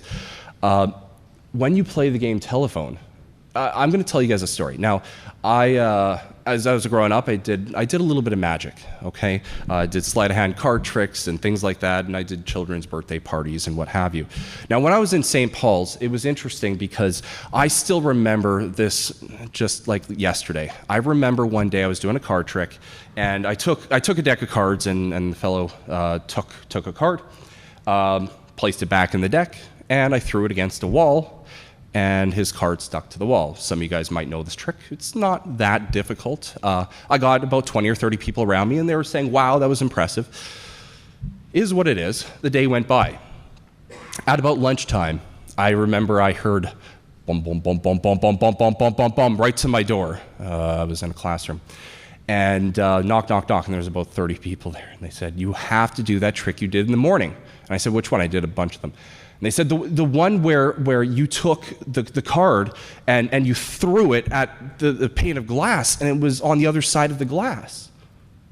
They said, can you do that? Now, I didn't actually do that, but I said I did. But what happened was that I still remember, I said, no, I'm busy, I'm eating right now, I can't do that right now. But what happened was the day went by. And at the end of the day, these crowds are starting to grow. And I couldn't get by the exit to go home that day because there was about 50 people blocking it. And they said, Darren, you have to do that trick you did in the morning. And I said, which trick? And they said, you remember when the guy took the card, he signed his name with a Sharpie across the face of it? You were on the second story of the building, and you threw it, and it went miraculously through the other side of the glass, signed. Now, this story was 1 day old, and it changed from what it was to what I assumed it to be, okay? And it's interesting because, again, this is 1 day, and we have accounts. We know, and I think John agrees, that these accounts that are written in the Bible did not happen to the eyewitnesses the day that it happened. These were oral traditions that were passed down, sometimes decades, sometimes even centuries later, written down. Is it possible that the stories could change? Is it possible that if I tell somebody else this story and they tell it to somebody else, that it gets more miraculous? Okay? We know that oftentimes scribes were used for the Bible. We know Paul, for example, used a scribe quite often. The interesting thing about using a scribe is that the Bible itself, when Paul was writing his letters to the Thessalonians or what have you, he was writing letters to his congregations. When he used a scribe, he said, hey, can you write a quick note? Now, they didn't know they were writing the Bible at the time. If you guys were just sitting there and somebody said, hey, do you mind taking down a quick note? You might quickly jot something down, but maybe you don't get the exact word for word, maybe your punctuation or your grammar, you took it out of context or something like that. It's possible. I'm not saying that that's always the case, but it is possible that if it's just a quick letter, now if they had told you you're writing the Bible, it's going to be the most circulated book in the world, you might want to make sure you write everything down, but that wasn't the case. Is it possible that there was mistranslations in hearing that? Could the original text have been tampered with supernaturally or naturally? Now, I don't think there is a supernatural realm, but we're going to address it. Naturally, we know people fight for power. We know there's kings, we know there's priests, we know there's members of churches, there's people that want their influence.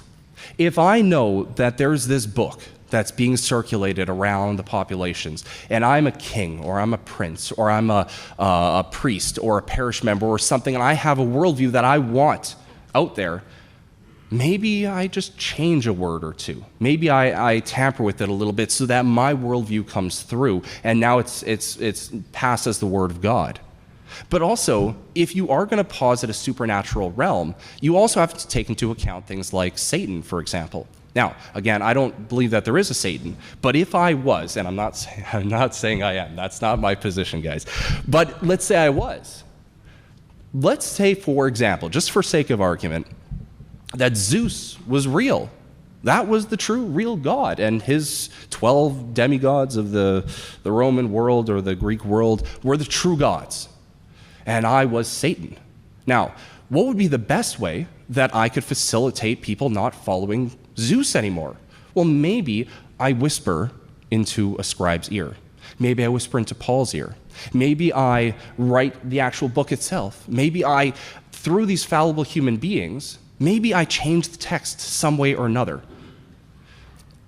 We have examples of both naturally, well, I wouldn't say supernaturally, but we have examples of naturally things changing. And I'm sure John would agree, we can discuss this. But for example, in the book of John, we know that the woman taken in adultery, so the story of Jesus saying, you without sin cast the first stone, we know that in the oldest manuscripts of John, that passage, that parable was not there. That was added centuries after the fact. If that can be added, what else can be added? Was there mistranslations or alterations, either intentionally or unintentionally? The people that apparently wrote the Bible, Matthew, Mark, Luke, John, that's up for debate, by the way. But those people, they spoke Aramaic, okay? The book, the original manuscripts we have were written in Greek, and not just regular Greek. We're talking high-level philosophy, studied scribal Greek. That translation has to happen, whether you think that they actually wrote it or not, but that translation has to happen. Is it possible that going from, let's say, Aramaic to Greek, and then to maybe Hebrew, and then to Latin, and then finally to English, to the book that we have today, is it possible that there are mistranslations? Because we know, and for those people in the audience that speak multiple languages, you know there are words that don't have an English meaning. There's certain words that we can point to that say, look, you can't actually get the correct context of this word. It's only in the original parent language. And so what do we have? We've got a book. We've got a book that's told through fallible human beings. We have copies of translations of copies of 5,500 manuscripts today of the Bible, and all of them have mistakes. Every single one of them, they've been counted anywhere between 300 to 400,000 mistakes in all the manuscripts that we have in antiquity today. So which one is the true Word of God? Which one are we going to point to that we are in the right version of the Matrix? See, even if you don't agree with me, I can show you proof. There's as many as 40,000 different denominations of this book. This book, at the end of the day, has been mistranslated, misused, and John would agree. John would say that the Catholics that are reading this book may not be going to the same heaven he is. He would say that those Mormons that have the same book, the same final product, even with all of these, are still not going to the same heaven that he might be going to. The question is, how does he know that he has the right one? You pour water through one or more dirty filters. It doesn't matter. At the end of the day, you're still drinking that muddied water that we started from the beginning. Thank you.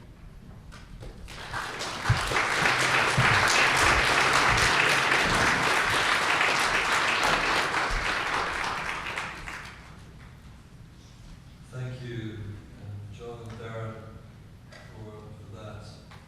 Now, there's an opportunity for cross-examination, but whilst these two gentlemen cross-examine each other, I'm going to put them on these stools, because I think it's more conducive to looking like they actually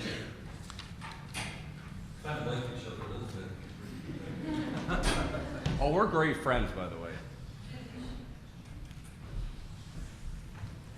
So if you'll indulge me, you kind of sit like this, that might reach. I think so, yeah. Sure. It brings you a little bit closer to the audience as well. Maybe we should turn this off so we don't get blinded here. And I'll encourage you too, if you have some questions, some burning questions that you'd like to address either gentleman, please take the opportunity to write on the paper in the next 15-20 minutes, because we will be collecting those and asking some questions. You have your own opportunity too.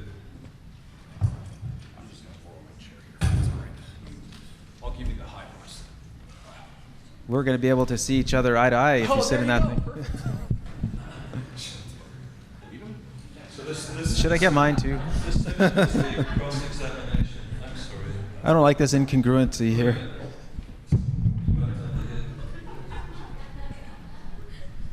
Hey, you got. This part wasn't rehearsed. This is just me. I apologize. Do you remember the Keystone Cops? Who remembers that?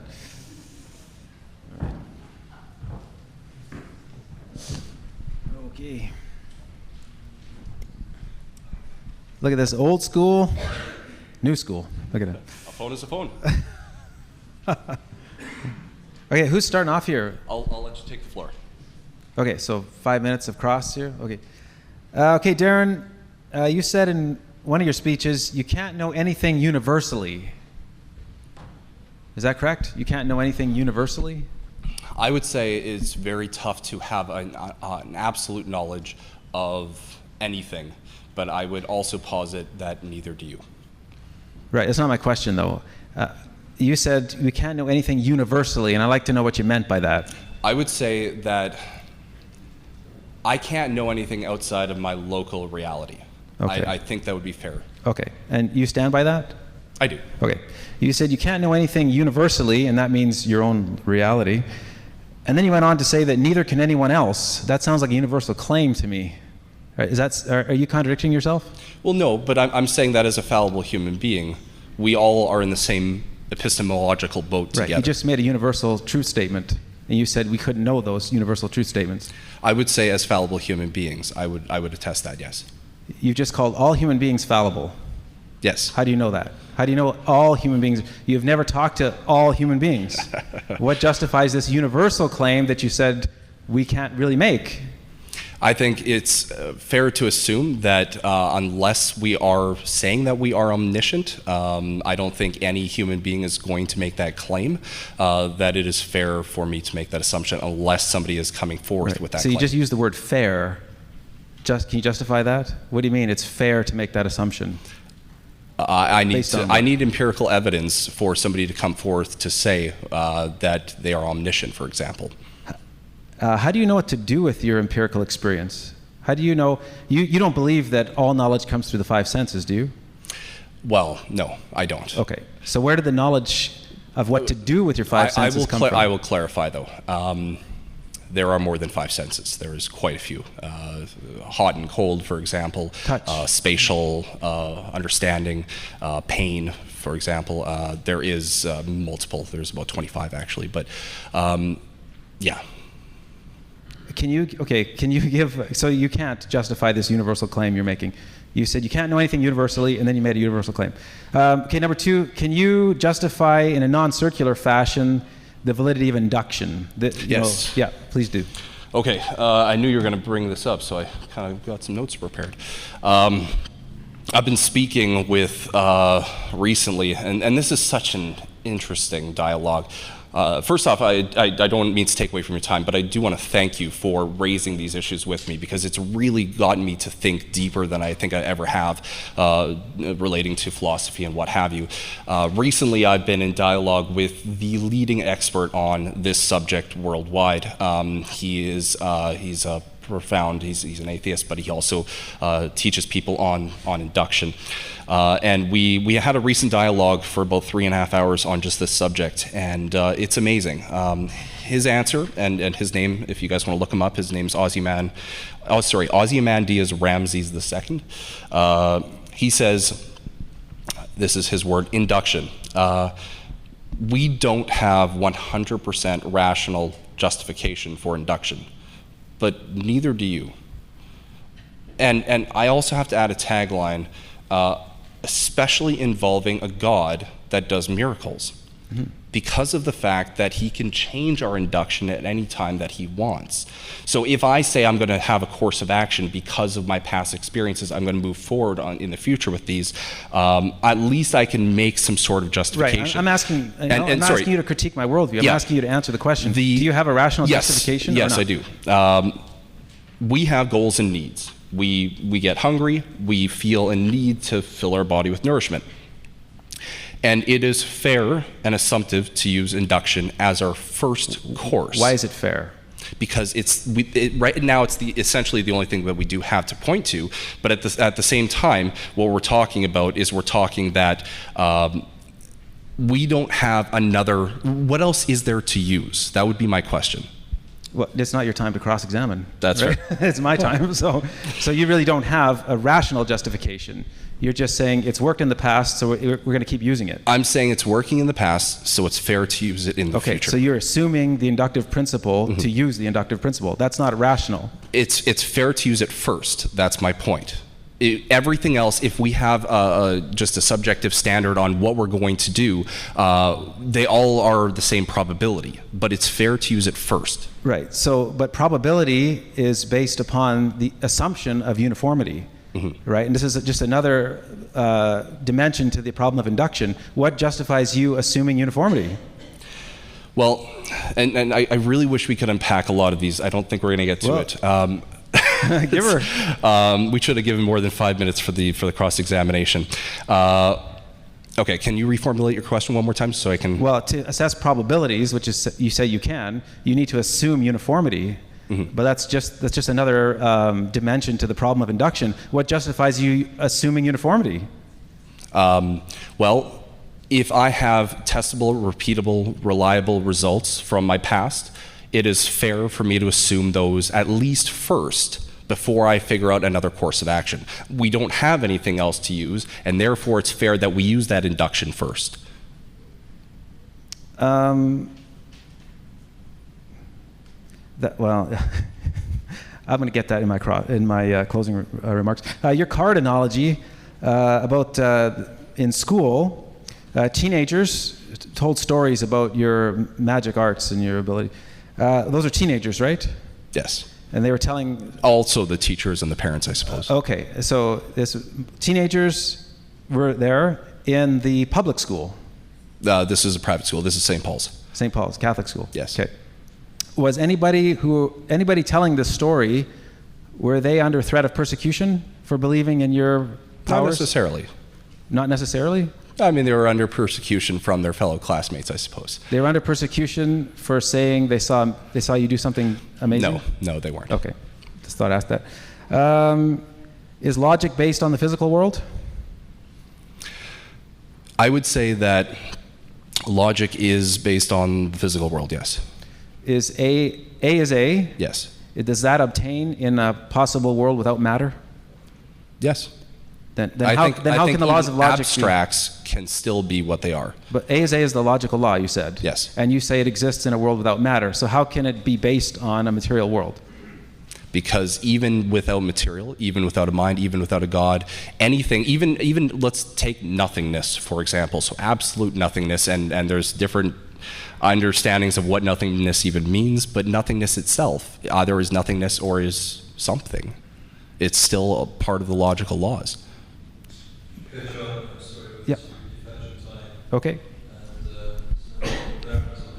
Okay. Okay, very good. All right, Darren. How would you believe help others? Oh, What do you believe? How does that help? moderator. Sorry, that's a great question, and we can definitely get to that. But maybe if you want to write that down on one of the papers, we're going to do a question and answer period shortly, and then we'll address that if that's okay. Okay. Darren's wearing two hats today. Yeah, doing my best. Sorry, stepping on toes. Okay, so we talked recently. I kind of want to address a couple of the points here. We talked recently, and I asked you why God exists. And could you first off, I guess, give an explanation of that first? I would say because of the impossibility of the contrary, or I would say because of the necessity of his own nature, God cannot not exist. Okay, so there is only the chance that in the worldview where, let's say, we both agree that God exists, asking why is a nonsensical question. Is that fair to say? I'm really not sure. I'm not a world-class philosopher either. If asking why presupposes that things could be different, then it is a nonsensical question. God simply cannot not exist. So. Okay. Now, would you say that state of affairs applies to all why questions? I really don't know. Okay. I really can't tell you. Okay. So let's say it does. Can we, for sake of argument, say it does? I think that's I guess, fair. Okay. yeah. Would you agree that a phone is a phone and a phone cannot not be a phone? Those are the only two options. In my worldview, that makes sense. Yeah. So Things have identity. Absolutely, they do. But I just don't understand how they could retain identity despite physical change. If all they are is what they are physically, then how do they retain their identity despite physical change? a phone is a phone. Okay, we're going to use the phone is a phone idea. Right, at time one, I have the phone and that's A. Mm-hmm. But a moment later, atom for atom, that's not the same item anymore. And yet you want to see it as the same item. Let's make this very, very simple then. Let's take a single individual atom, okay? An individual atom is either what it is or isn't what it is. And you can apply this to ideas and abstracts as well, so we can apply it to the number 7, for example. Yeah. So the number 7, for example, is what it is and can't be not what it is. Is that fair to say? Sure. Okay, so would you agree then that asking the question why doesn't make sense? So when we say why do we agree on the number 7 being an abstract idea, you can't fairly ask me that question because of the fact that it's a nonsensical statement.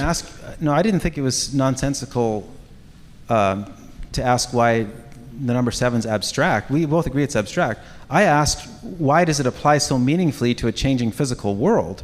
Why do numbers which are conceptual in nature, why do they apply, and the laws that govern their treatment, how does that come to bear on a changing physical world? The same with the laws of logic. There's no easy answers in the secular world to this. Here's why, okay, and we're switching the boat again, but I'll quickly address that because I didn't actually in the rebuttal, so I apologize. You're supposed to be asking questions. I'm just going to state this and then we're going to move on. Okay, so I say we define them into existence. So something like the number 7, we have a conceptual idea of definition. It's just like all bachelors are unmarried. Okay, so we define that. Okay. We created the number 7. Are you saying we human beings created the number 7? No, the number 7 is what it is, but the concept that we hold in that abstract is what we created. So how did we become? Well, okay, you're supposed to ask a question, but I will say this. I find it very, very troubling. It would be troubling to me were I an atheist, if I had to somehow explain how I became aware of an abstract object, an object which is causally effete. How did I become aware of that? You told me once in my living room, humans feel or sense the laws of logic. I'd like to know how an atheist could explain that. I'm guessing I only have about 1 minute, so I really want to get to this last question here. We can definitely address that in the closing. Okay, so the last question I have is, how do you dismiss every single other worldview in antiquity, as well as in the future, the ones that you know of, and the ones that you can't even comprehend, that could account for all of these laws that you're talking about?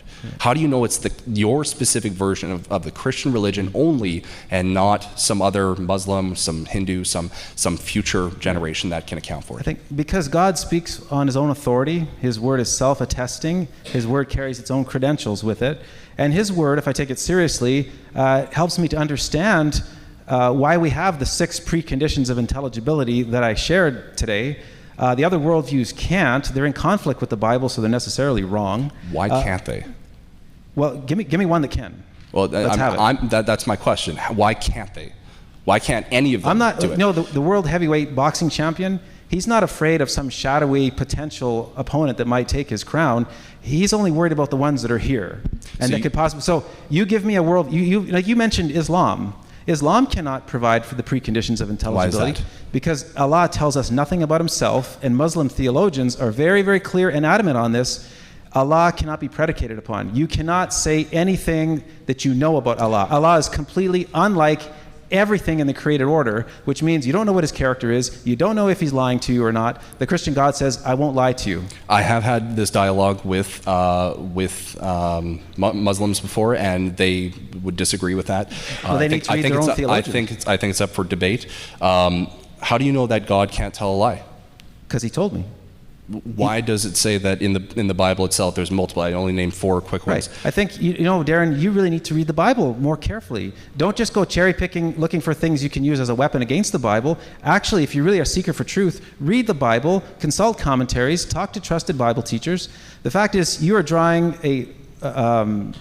I'll put it this way. You're not drawing the necessary distinction between strong and weak actualization. And the Bible draws that distinction. How would you account really quickly for those quick passages? Well, if God allows an evil spirit to deceive somebody, according to one man's perspective, God caused it. It said he put it in his mouth. Right. Now, same thing with, in Kings and Chronicles, you have a retelling of the same event.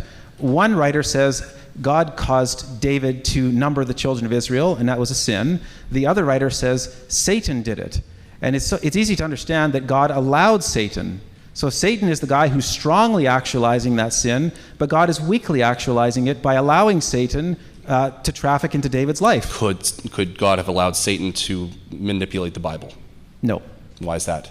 Because God has magnified his word above his name, and he's promised that the book will remain uncorrupted. Yeah, but that he could be telling a lie. No, God can't lie, remember? I'm being consistent with my own presuppositions. I'm asking you to be consistent with yours too. But we do have examples of him putting that lying spirit in the prophets' mouths. And right, if those prophets wrote the book. I'm saying, understand what weak actualization is. Weak actualization is, here's an example, he just lets that evil spirit do what it wants to do, and manipulate that guy. And of course, that guy must be open to Could he have put that lying spirit in the mouth of the prophets that wrote the Bible? Right. You need to read the Bible more carefully, man. Just yes or no. Could he have put that lying spirit in the mouth of the prophets that wrote the Bible? Well, I need to see the context. I don't think God just doesn't go around lying to people. God doesn't go around lying to people. He'll give people but up. But my. Yeah.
Okay, well, friends, thank you so much for coming out and listening to us.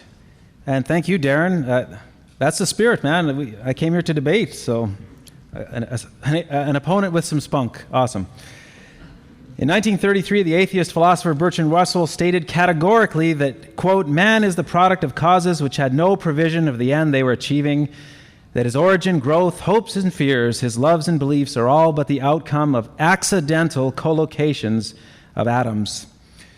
Physics professor Roger S. Jones said this: the whole incredible Big Bang story with its climatic human ending is merely the result of physical and chemical processes that are completely random, accidental, and meaningless.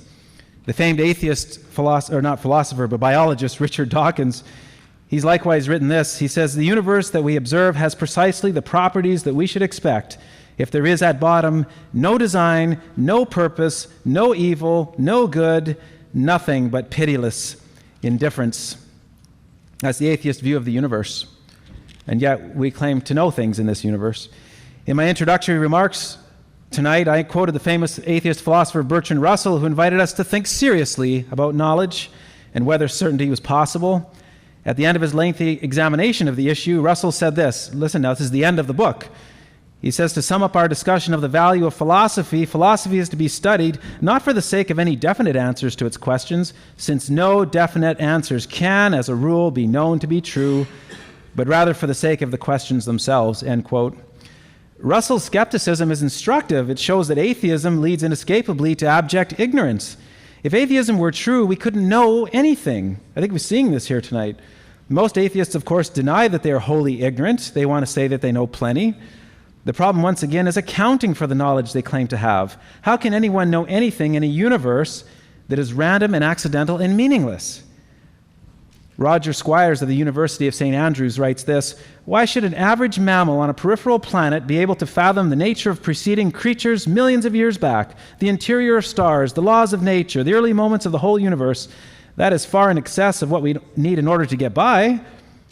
As the other animals who do not reciprocate our interest in them get by, the most astounding thing in the world, he says, it may seem, is that we can understand it and the creatures in it.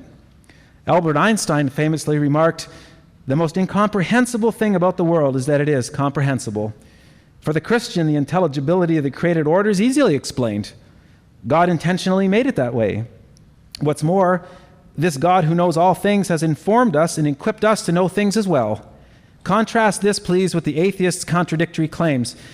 The atheist claims he's discovered a meaningful fact about the world, about the universe, namely, that it's ultimately meaningless. How can a meaningful fact be gleaned from that which is essentially meaningless? The atheist assures us that he has discovered the truth, that his mind was not designed to discover truth. He claims to have connected and interpreted all the pertinent facts of the universe correctly, even though by his own admission he doesn't know he has all the pertinent facts, nor does he believe that there is an objectively correct way to connect and interpret them. The atheist draws distinctions between facts and ideas in order to defend a worldview that ultimately denies the objective existence of distinctions. The atheist assumes non-material laws of logic to argue that all reality is material in nature. He continues to work hard to propagate and defend a worldview which he admits denies the objective value of hard work. Somehow, he has come to know that the only conceivable foundation for knowledge, namely God, he believes that God does not exist, and God's the only conceivable foundation for knowledge. My main points tonight were that my opponent and I both have beliefs, but beliefs have properties that matter in motion cannot account for. Secondly, we both agree that there is a right way to interpret and connect experiences, but this requires that our experiences were orchestrated by one greater than ourselves. You think of a dot-to-dot puzzle. You ever do a little dot-to-dot puzzle? There's a right way to do that thing. There's a right way to connect dots, and there's a right way to interpret the picture you get at the end. Why? Because someone intelligent designed that dot-to-dot puzzle. And if there's a right way to interpret your experiences and connect them, guess what? There's someone greater than you that orchestrated those experiences. He ordained that they should come into the created order. That someone is God. He has equipped us. He's informed us. And without him, I'm telling you, chance is ultimate, probability is impossible to calculate, and knowledge is impossible. God exists, dear friends, and my opponent here tonight is spectacular evidence of this fact. Now, I'll just quickly say this. God doesn't lie to people, but if you keep denying the truth, he'll give you over to a lie. He'll give you over to a reprobate mind. If you don't know the Lord Jesus, I pray that you'll seek him. Talk to a knowledgeable Christian. He would love to talk with you and pray with you. And that's my prayer for anyone here tonight who doesn't know the Lord, and it's my prayer tonight, honestly, for my opponent and friend, Darren. So thank you so much for your attention, friends, and God bless you.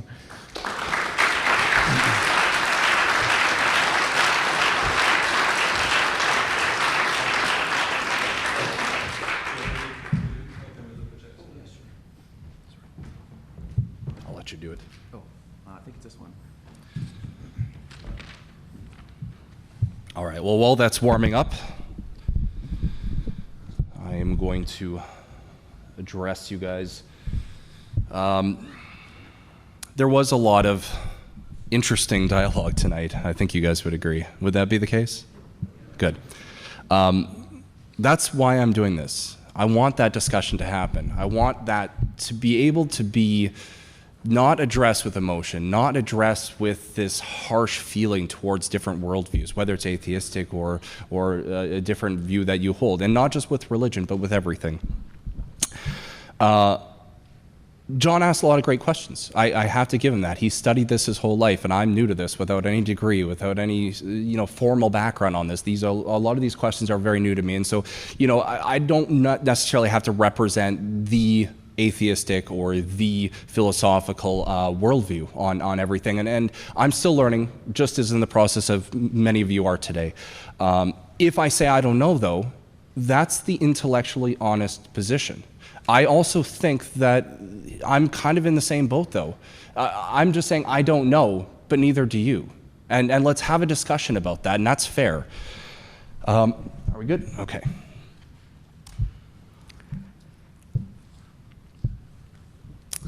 These are all gods. Do any of them stand out to you?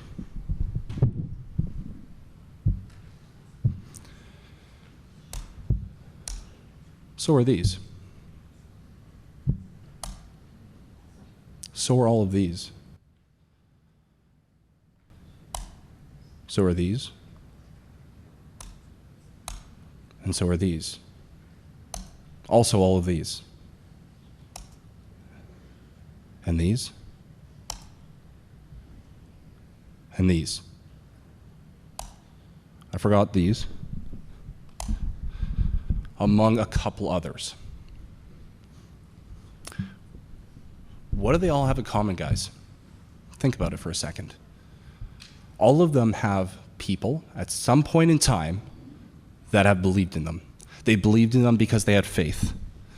They believed in them because they saw miracles in their life, in their family's life, their congregations. They might have seen visions of them. They might have seen miracles happen. They might have had faith, personal experience, and miracles all at once for all of these gods. Just like many of you guys would posit today. These are the top answers that I hear from theists for the justification for belief. The interesting thing is that these are just in antiquity. What about all the gods that are going to be proposed in the future? We know that there's an infinite amount of beliefs out there. There's an infinite amount of gods out there. You guys are all atheistic. Atheistic. Think about that word for a second. To every single one of those gods I just showed you, and every single god in the future that ever could be proposed. You guys hold the exact same worldview that I hold as a rejection of their faith, a rejection of their personal experience, a rejection of their miracle claims, their visions, everything that they held for their justification for belief. You guys have the exact same worldview that I have in relation to your God. I just go one God further. That's the only difference. Look around you guys. Look at each other. We're all in this together. We don't have anything else. We have each other. We have this one life. We have this one world together to come to a conclusion, to come to an answer about how to justify and how to understand reality. There can be an afterlife, guys. Maybe not a heaven, maybe not a hell, but you can leave your mark with your family, with your friends, with your children, with your children's children. With generations unborn, you can leave your mark as a legacy in this world for future generations because of the works that you did, the life that you led, the beliefs that you had. And I think what it truly comes down to is that we all have to get on the same page. We all have to at least try and have these discussions. I think they're fair, I think they're honest, I think they're intellectual, and they get heated because we feel them. We feel them deep inside of us. And it's fair that we have these discussions. And all I want you guys to do is go home asking yourself, is it fair to believe what I believe? Should I maybe re-examine it? Should I have these discussions? And if you guys ever want, with myself or anybody else, I want you guys to feel free to discuss reality. Thank you.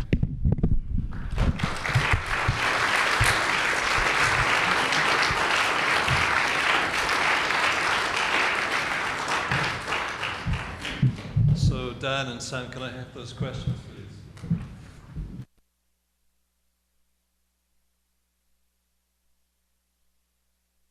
just take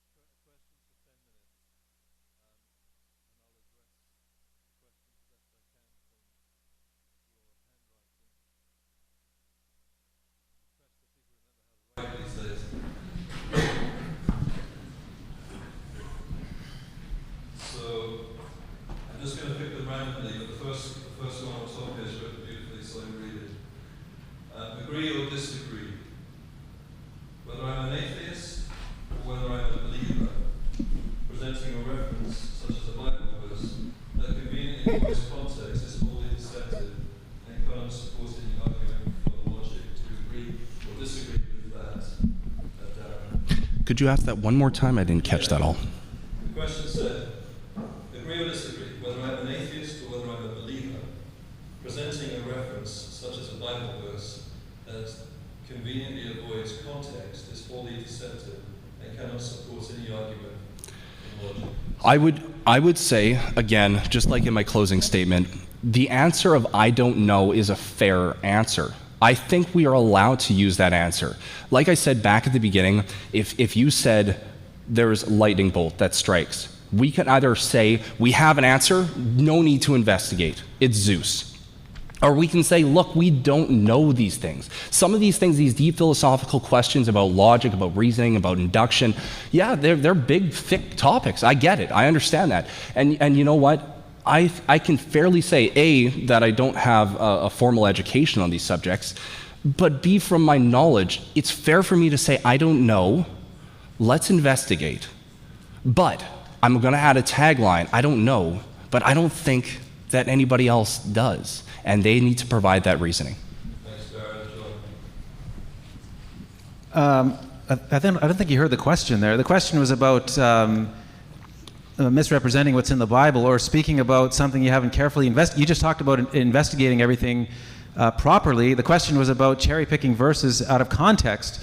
And Well, the question was using as an example the context of the Bible verses, but it could also be from other books and scripture. right, I think there's a moral dimension to that question. Is it proper to take someone's words, wrench them out of context to use them to bolster your own arguments? I think most of us here who are morally sensitive would say, no, that's not right to do that.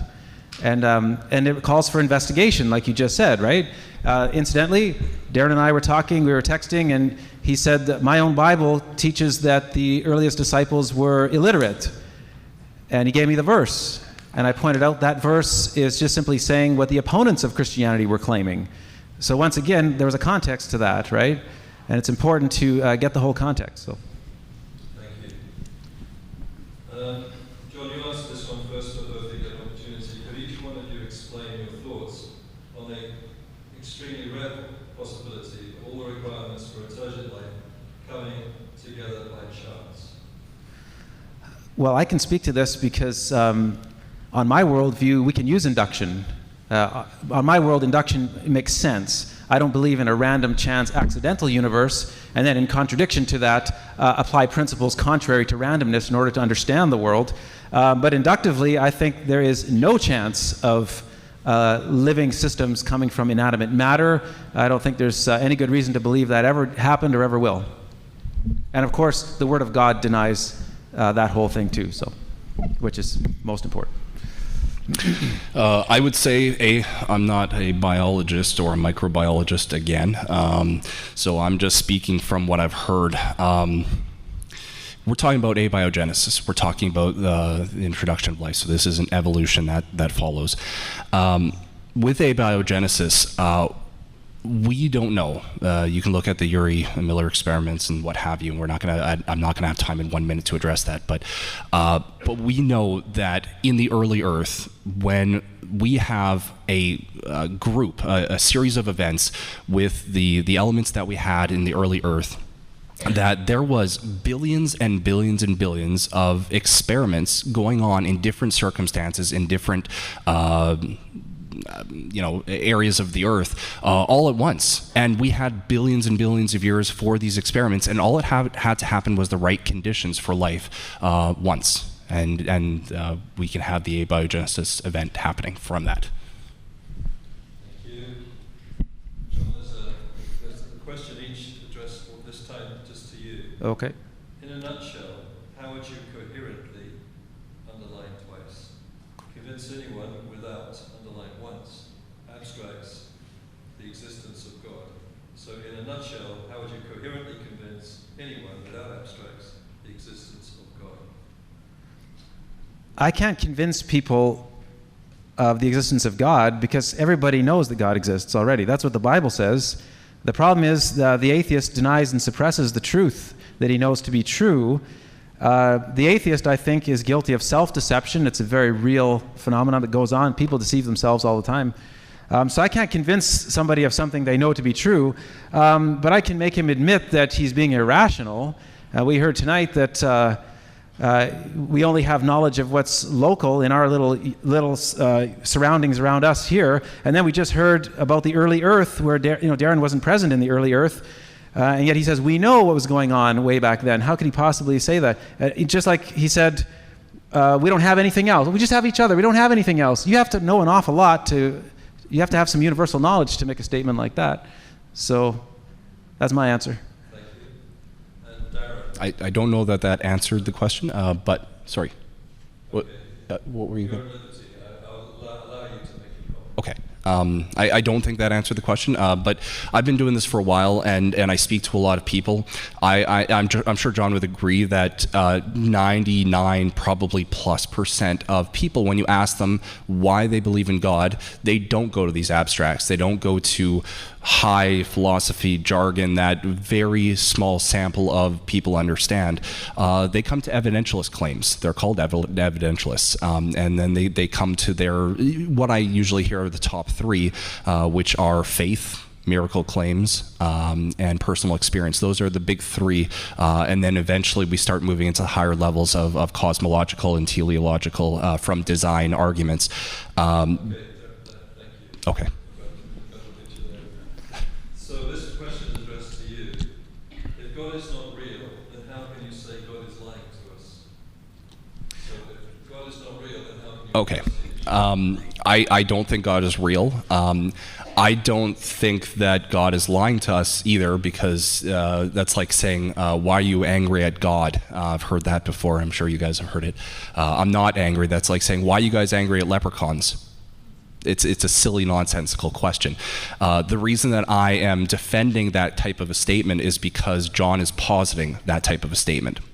He is saying that the God of the Bible does speak through the Bible, and he tells us through the Bible that he's not lying. So I'm going to put myself in his shoes just for a second to address that argument, and that's why I'm saying that there is examples in the Bible of both God lying and of his prophets lying, if you believe that worldview.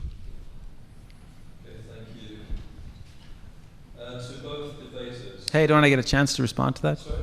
I get a chance to respond, I thought. Sorry. The question was directed to him, but yes, in the interest of fairness, I'll allow you to do that, please. Right. I thought I answered that question earlier on here. God does not lie. Twice we're told that God does not lie and cannot lie. God is by nature omnibenevolent. That means he is all-loving and he doesn't tell lies. Love rejoices in the truth, and Christ is the truth. But God will give you over to a lie. He'll give you over to a false belief if you continue rejecting the light. And I just love Darren's his bio here. He says he's helping to open the eyes of people who wish to best understand reality. As I see it, Darren is as blind as anybody else in a random chance accidental universe. You need Jesus to open minds and eyes, Darren, I think, on my worldview. We have many questions. I'm just going to ask two more from here. What will happen is John and Darren, I would encourage you both to go through the questions and post answers on the website. So all your questions will be respectfully taken note of by these two gentlemen, and there will be a website that you can go to find the answers. So I've got two more questions here. I just picked off the top here. So the first one was to Darren, and it was this observation. You spent all your time addressing the existence of God and the inerrancy of the Bible. How do you feel this subject is conducive to addressing evolution's role in allowing humans to understand the world?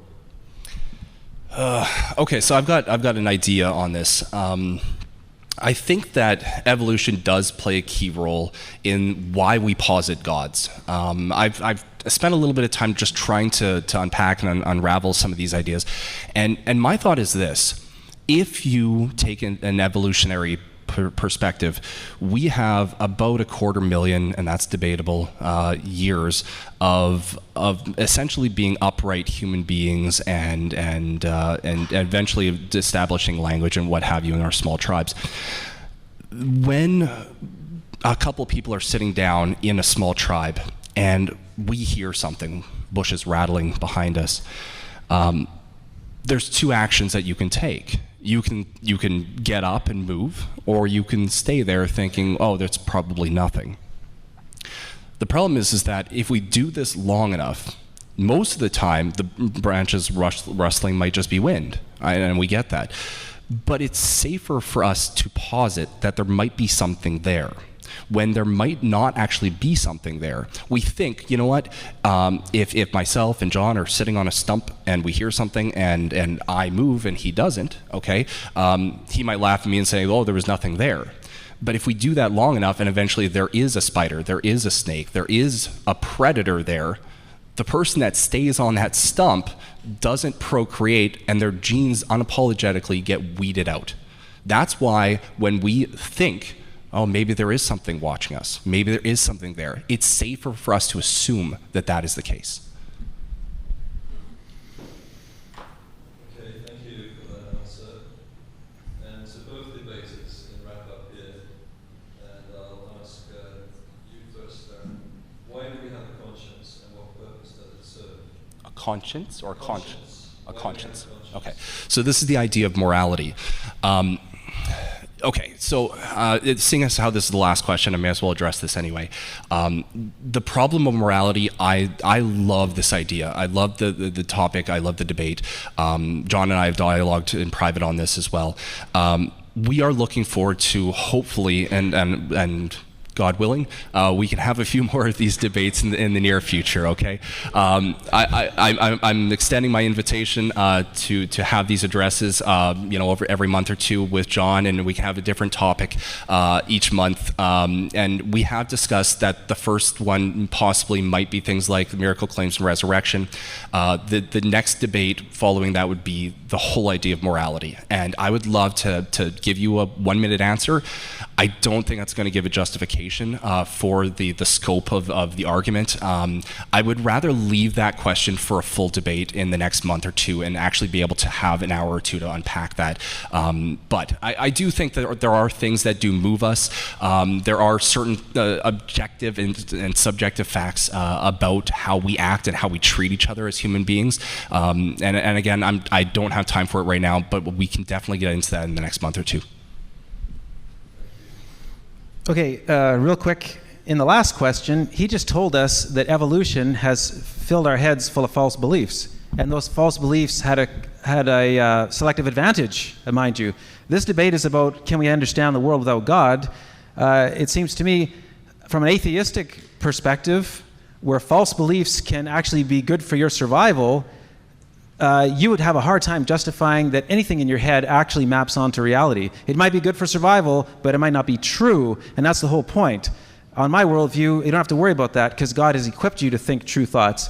As far as morality, why you have a conscience, God is the locus and paradigm of moral goodness, and He has made you sensitive to that. And when you fall short of His moral standards, it hurts inside.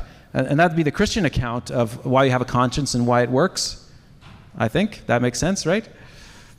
Thank you, John. Okay.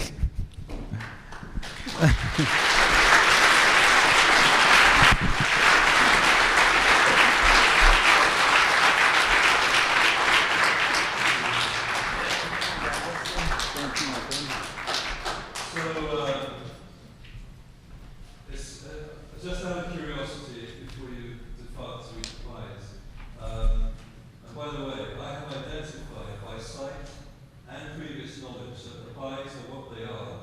They're not what they are not. The pies may be to you what you need, but not what you want. So, anyway, did anybody in the audience tonight have anything that changed their worldview or where they're at in their faith walk or where they're at spiritually? Was there any defining moment or anything of that nature for anybody? Just a little show of hand if not. Okay. Well, we certainly thank you very much for attending tonight, and again, really appreciate you being here. And I know these two gentlemen put an awful lot of time into preparing their positions and expounding on their beliefs to you each one. And I'm sure they'll be afterwards mingling with you if you'd like to take part in the pie, coffee, just through here, the doors are right. It's just in there, is it? Okay, sorry. Just in the foyer when you came in. So make yourselves at home.